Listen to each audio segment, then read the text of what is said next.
Welcome to Bon Vivant Chic, Life Well Lived, the podcast for anyone who wants to cut through today's noise and just listen to meaningful conversations on the human experience and the power of connectedness. I'm your host, Ernestine Morgan, an advocate for kindness with a passion for showcasing human interest stories that matter. Today, I'm excited to be sitting with Sharon Fekete, an inspiring author, speaker, and a strong advocate for mental health in business and life. Thank you, Sharon, for sitting down with me today. So let's get started. Thank you for having me. Can you please share a little about where you grew up and what life was like? I grew up in Long Island, New York, as they say, and life was fabulous. Mom and dad immigrated from Ireland, so they are two little leprechauns still together all these years later.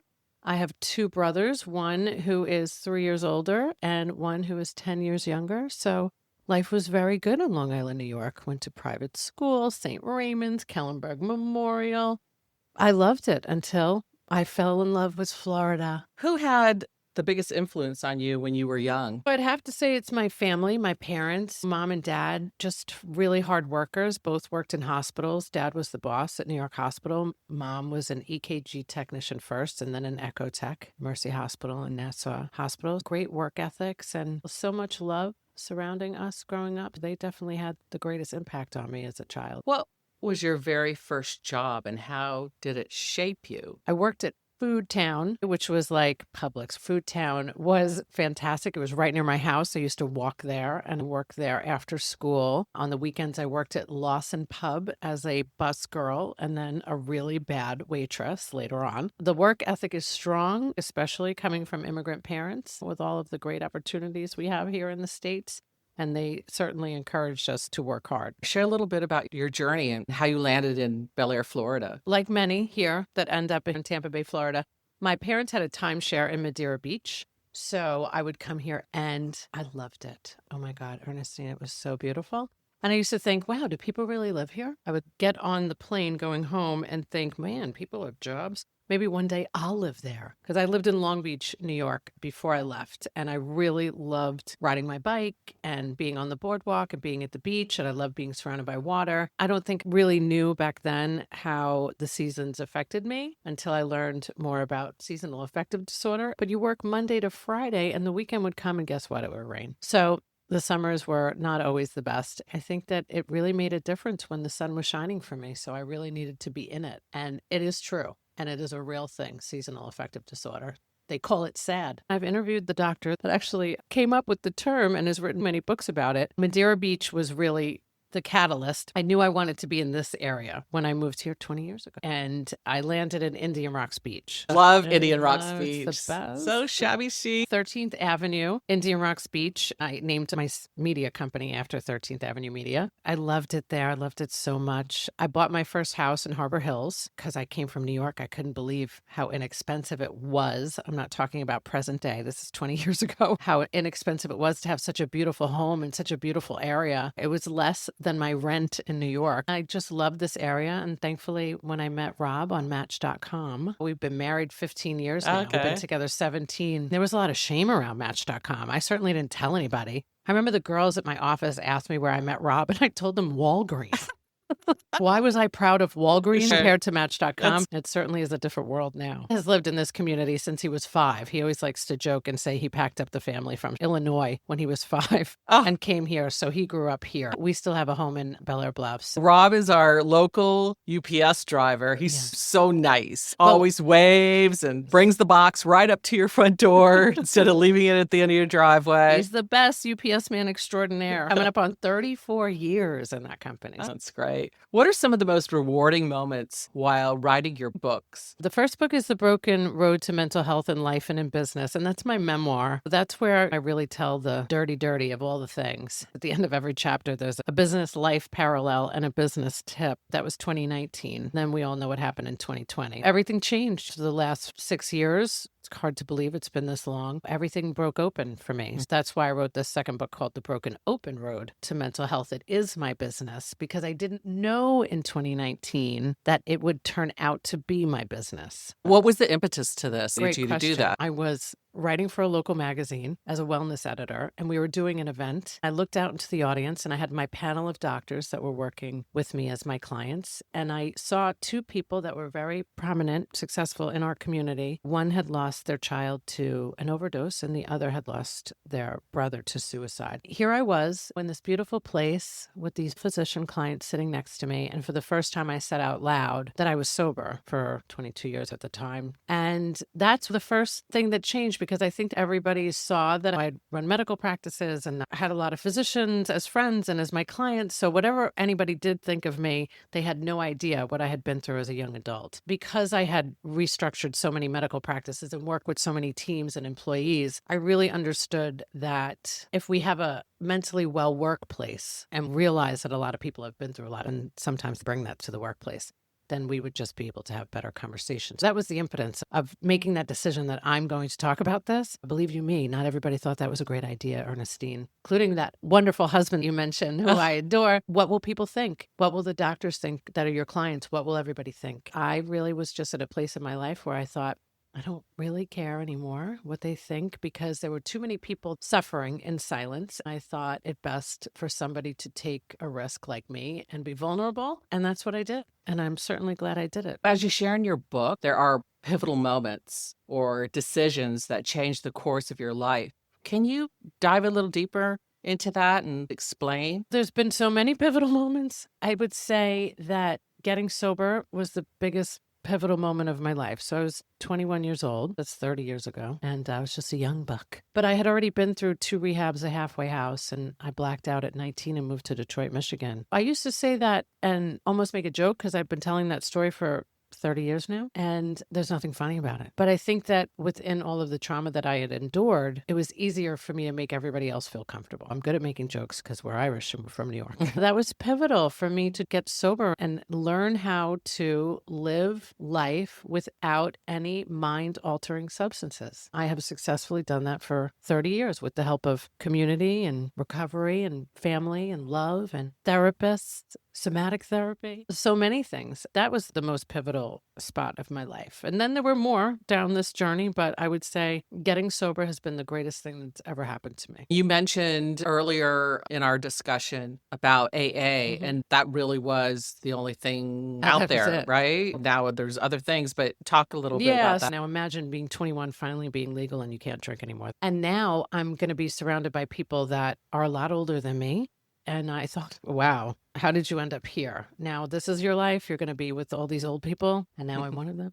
I really feel like today there's a lot of sober influencers. There's dry January. It's easier to have access. People are talking about it more. It's not as shameful, but that shame is still there. There was no other way but AA. And I thank God for it, because the opposite of addiction is community. For me, isolation and what everybody experienced in this global pandemic was a lot of isolation and loneliness. The Surgeon General called it the loneliness pandemic after the global pandemic. I think that isolation can lead to many addictions, not just alcohol and drugs. There's something to be said about community, and Alcoholics Anonymous really saved my life, because it was people that did not judge me and people being vulnerable. I've only been surrounded by people for 30 years that have been vulnerable. I don't know any other way. You've written a book, give speeches, and you're also coaching. Talk a little bit about that. After I wrote my first book, I thought I'm going to throw my hat in the ring to be a keynote speaker. And I gave my first keynote in Boca Raton for the Florida Senior Living Association, which was great. And then I've done a whole bunch. I just got back from Hilton Head. Talking about mental health in the workplace is one of the most satisfying things in the world, because I'm able to talk about what I've done in business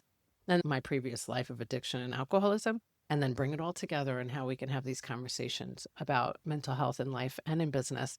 Being able to have that conversation has been life-changing for me. Coaching is nothing new to me, because I've been in business on my own for 11 years. I've coached doctors, surgeons, lawyers, executives in business. But all of my business coaching was based in life. That's why I always talk about the parallel between life and business. Life and business, all the same thing. How we do life is how we do business. So if you're shady in your life, you're going to be shady in your business. I try to get to the point. And that's the New Yorker in me. I've really had some serious life happen to me. Not so great, and then really great. To have 30 years of sobriety and no longer struggle with depression and have a real prescription for wellness, I think a lot of people want somebody that has lived experience. And that's what happened to me. When I wrote in my first book, I mentioned Ben Figueres, who's the EAP at New York Hospital where my dad worked. And he's really the one that saved my life because he was the only one brave enough to ask if I was having suicidal thoughts. He was so brave because he was in recovery himself. So me being able to identify with somebody and feeling safe in his presence and not judged, and him being able to tell me about him opened the floodgates for me to be safe in a psychologically courageous, safe space where I could tell him how I felt. I never forgot that. And the fact that an EAP in business not only helped my dad while I was in a blackout in Detroit, Michigan, but then to help his daughter. And now for me to speak about that is really full circle. Lived experience is real. People come to me, they tell me everything, and then I usually shift them to, have you ever thought about trauma therapy? Have you ever thought about family therapy or whatever other resource I can give to people? I'm more of where they start because a lot of people come to me and they say, I went to therapy 25 years ago, Sharon. I'm like, oh, let's go then. Let's have a conversation. Yeah, it's great to hear that you're able to just listen. Probably you're a good listener. A lot of listening. On a lighter side, you shared with me that you and your friend were on a show called To the Dress. Tell us a little. Back in the day when I was managing a pediatric practice in Pinellas County, there were 33 women. I was going to a wedding in New York of a friend of mine. They said, well, you're going to go to Kleinfeld's, right? You're going to get on that show, Say Yes to the Dress. And I'd never heard of that magical place that they were talking about, Kleinfeld's. I'm like, listen, I'm from Long Island, I'm not Manhattan. I said, sure, I'm going to try. My best friend, who's a nurse practitioner, OBGYN in New York, went through a very traumatic event. She was stabbed. It's terrible. She lived next to a country club, still does. And it was very random. So we had a story, but my girlfriend Wendy is very, very funny. Everybody knows Wendy. People barely come up to me and ask me if I was on the show, but all of her patients say, didn't I see you on Say Yes to the Dress? So not only were we on that show, but I have a stepson. He's 21 now. He was only 3 when I met him. My little precious 5-year-old stepson was on the show. And my old boss, Dr. Greg, did our wedding vows because they came back and recorded our show right here in Clearwater, Florida. Oh, that's terrific. Yeah. How fun. It's called Family Ties. That's the episode. A lot of people then, when they hear an interview and they go, I don't know what to look up. It's not like Sharon Fekete is a searchable name for Say Yes to the Dress. You think Fekete's bad, Ernestine? I mean, come on. Not easy to... I've been noticing more and more restaurants giving people an option for these mocktails, non-alcoholic drinks. I just read in the paper the other day that Singapore has just opened a non-alcoholic bar, which is really interesting. How do you navigate through a culture or society? There's a lot of the social circles of good food, good wine, good friends. How do you navigate through that? Thank you for that question. When I got sober at 21, there were a lot of young people. I was very lucky. There were a group of us that got sober together. We used to go to sober clubs. I had the time of my life going to Choices. I learned early that I could still have a good time without alcohol. It's 30 years. For me, it's not difficult. But in the beginning, if I didn't have what I had, which was a group of young people that were getting sober at the same time, and I'm still very close to them, life could have been very challenging. But I do remember how scared I was about getting married just because I wasn't going to be able to do that champagne toast. What will I do at my wedding? I got married and didn't drink. And a lot of things have happened and I haven't had to drink. In the beginning, I think it's important that they say a lot in the rooms of AA, people, places, and things. I had to change all of that. I don't go to bars. I think that this place in Singapore, you're going to see that a lot more. This is trending this way. No matter what people say about the States, sometimes we find when we leave the countries, people are a little more forward thinking than us even. And there's great places here locally. Valentino's has wonderful drinks that actually taste good. I'm not really into mocktails, but I did have an espresso martini with no alcohol. They were very serious about that because they knew in Italy, this is becoming very popular too. So in other countries, it is becoming popular. I went to Ireland for my 50th, my dad's 80th, and my cousins were drinking non-alcoholic Heineken. These mocktails are so full of sugar, right? To me, there's too much sugar. So I think people are going to get more thoughtful if they're smart in business, in the hospitality industry, and really start doing that. We have another place right here, Joseph's Tea in Dunedin, that has tea-based mocktail, which is delicious because it's tea. I had my first old-fashioned Ernestine. If you ever want to go have a great old-fashioned with no alcohol and tea-based, Joseph's Tea is the place. And it's delicious. There's nothing worse than being a 52-year-old woman and going out to a fine restaurant and somebody asking me if I'd like a drink. And then I say, what are your options for somebody who doesn't drink alcohol? Oh, well, we have soda. Well, I don't drink soda. We really have to get on trend, people. There's a place in St. Petersburg called Urban Flow that's all NA beer, NA craft beer. That business is booming. I think that this trend will happen because encouraging people to stay in their brains and have a good time is a real thing. If we want to help the future generations not to get addicted to alcohol and drugs, let's be the example and show them that we can serve beers or better mocktails without all that sugar. What are some life lessons you've learned that you wish you knew earlier? I don't have to save everybody. I don't have to save anybody. A lot of people that are recovering or are children of alcoholics or siblings, some fall into this category of trying to help. That's why Al-Anon is such a great program. And there's a lot of support for families. Once I realized that I could stay sober, I really wanted to save everybody's life. That's how it felt. Nobody asked me. And then I got caught in that web that this is how I get validated, by helping somebody else. I put myself way last on that list. And that is why on the airplane they say to put the mask on first, because we can't help anybody unless we're helping ourselves. That was the longest and hardest lesson for me to learn. I really don't have to save anybody, especially that doesn't want help. And there's a lot of them out there, people that don't want help or not ready. We talked about the ripple effect. What's happening is really impacting everybody around you. Yeah. And you found that also during your journey, Yeah. I'm sure. Absolutely. I understand it more than anything now that I really have to help myself before I can help somebody else. And I can be an example to somebody else. But I really have to remove myself from people that are practicing unhealthy lifestyles, because that will ultimately affect somebody like me. There's a lot of great podcasts, yours included, having great conversations like this, vulnerable conversations. There's a lot of joy when we go through the pain. And I think that is not understood so often is that it's not just the person who is struggling with addiction or alcoholism that needs help. It's the whole family. It affects all of us. So if you are the daughter or the son or the sibling of somebody that was alcoholic or addicted or has died by suicide, there are many, many people that are surrounded by shame when it comes to overdose and suicide, because it's not like people are jumping to bring a casserole over to your house. They don't know what to say. They don't know how to say it. And then we all see these posts, right? That this person was alive yesterday and now they're not alive. And we're left to think what happened, because there's so much shame about alcoholism and overdose. Yeah, I think it is a ripple effect. Be the example of good and recovery and wellness, and you will attract that in your life. What lessons about family and relationships have you learned? Communication is the most important thing. The closest relationships that I have in my life are because we've been able to have very difficult and challenging conversations. We've heard each other and been able to say, I really regret what I did. I really regret what I said. What can I do to make it up to you? I learned that in recovery. I feel like I had these life lessons starting at 21 years old of how to make a mistake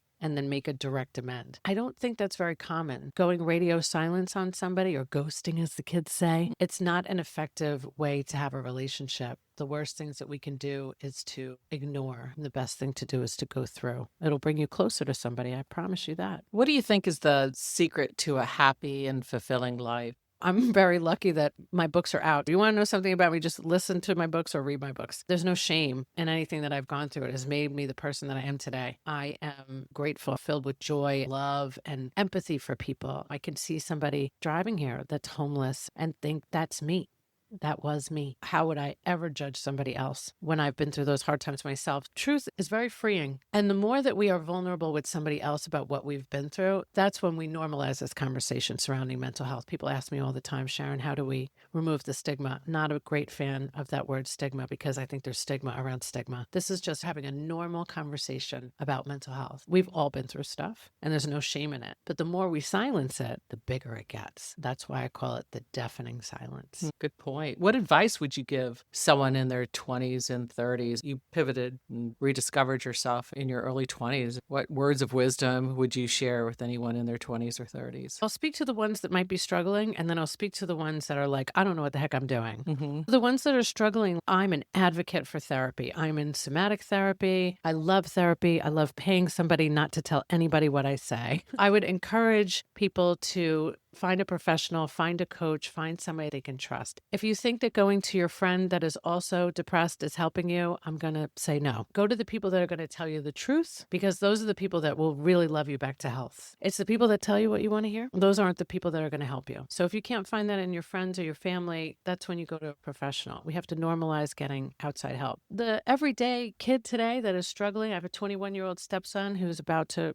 hopefully finish up his bachelor's for engineering. Live, go try everything. I'm so grateful that when somebody said, do you think you could be director of operations for New York Medical? And I said, yes. And I was scared to death. It changed everything. When somebody said, do you think that you could be a keynote speaker, and scared to, yes. Do you think you should write a book? Yes. Say yes more. Try things. That's really when we learn, is when we try and fail. We make mistakes. Go for it in your 20s. Go for it. But find people that you can trust, because it's true. You know, who you surround yourself with is who you become. If you're surrounding yourself with people that are negative or have a bad reputation, you will become them. And there's been a lot of, well, if she didn't hang out with this person, she wouldn't have ended up that way. No, it's all about who we are ourselves. But attracting people that are leveling up is only going to happen when you are living your truth. What keeps you motivated and inspired every day? What does your day look like? You do some meditation, you work out? Yes, I get up at 5:30 every morning. Good for you. Thank you. I get up at 5:15. Girl. I used to be part of the 5 a.m. club, but I stretched it to 5:30, and I exercise first. I'm either doing strength training, or I have a Peloton, which I'm very blessed. My husband got me that for my 50th. I'm always bike riding. But after I exercise, I meditate. I absolutely do not leave my house without meditation. I usually have at least 30 minutes of meditation. Being quiet is very important. Getting connected to source is very important to me. I do a lot of guided meditation, and then I will be silent, because the silence is where the answers come. And it's also the most difficult. I will say too, because anybody that is listening that is going to say the same thing that I said for many years, there's no way I could meditate.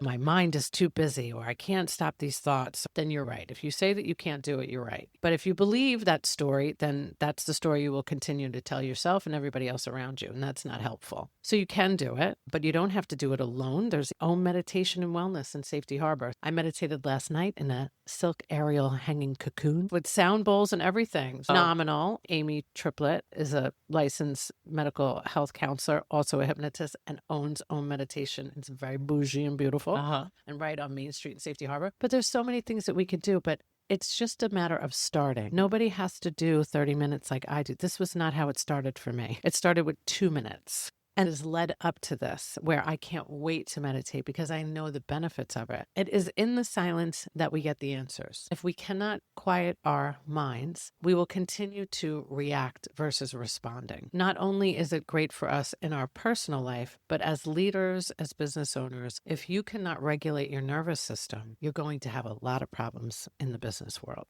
Learning to say, when somebody says something nutso to you, you go, let me get back to you about that. Yeah. Instead of, which is definitely who I was over a decade ago. They call it a practice for a reason, to practice. I'm very serious about that. Outside walks, we live in the greatest place in the world. I'm always going over the Bel Air Causeway on my bike, or walking, or running downhill. I just take advantage of all that we have here. I was kayaking with Empowerment over the weekend and did a 5K walk with NAMI, the National Alliance of Mental Illness, recently. There's so many things that we could do to be well. We just have to be willing to put in the work, because it doesn't happen. There's all these studies too about grounding, yes, getting closer to nature, taking your shoes off and putting them on the earth. I just got back from New York, and I'm going. And the first thing I want to do is take my shoes off and put my feet in the grass at Central Park. Not a thing I would have been excited to do before. There's so much to be said about, just put your feet in the grass. I've been in the philanthropic space for over 25 years, and I've met some really interesting people through my journey and also through my travels. Philanthropy means different things to different people. And I'm curious, what does philanthropy mean to you? Well, I think it's a responsibility for us all to give back. I mentioned that homeless person I can see walking by and see myself in them. So I am not better than any other human being walking this planet right along with me. I have been saved many, many times, and it would be a disservice to a greater source than myself to not give back. I've been in business for 11 years on my own now. I really had no idea how much opportunity there is for philanthropy. But what I will say about it for me now is that it has to be aligned with mental health or addiction or alcohol, because that is the most important thing to me. Being able to support spaces like NAMI and empowerment is important to me, and giving back to women, because I think that it's important that we support each other. Being a part of International Women's Day every year, aligning myself with organizations that are doing good work and that their leaders are doing what they say they're doing is very important. I think it's very important that we all get to know whoever we decide to give back to. Who knew until I opened my business how much opportunity there is to help somebody else? One of the greatest ways to get well is to get out of your own way and help somebody else. I'm down with philanthropy. And I've loved all the work that you've done, Ernestine. Thank you. All the work that you do to help others is very honorable. And I am so glad that we had a chance to sit down and chat a little this afternoon. Interesting how we connected on social media, right? Yeah. I mean, who knew? Who knew? That you were right around the corner. I would tell you that one of the things I've been working on is to be present wherever I am, because I've spent so much of my life being in 5 different places at one time. I want to be intentional in my relationships, and I want to be focused. If that pandemic pause didn't do one thing, it made me realize that life is short, and that whatever it is that we're doing today, hopefully it will be intentional, and that we can be present with the person that is sitting across from us. Absolutely. Yeah. So I'm happy for you. Every day is a gift. Amen. Yes, it is. Thank you. Thanks for listening to Bon Vivant Chic, Life Well Lived. I hope you'll tune in for more meaningful stories on the human experience and share with family and friends. All the episodes are available on Spotify, Buzzsprout, Apple, and on my website, bonvivantchic.com. Till next time, remember, every day is a gift. Live it. Kindness matters.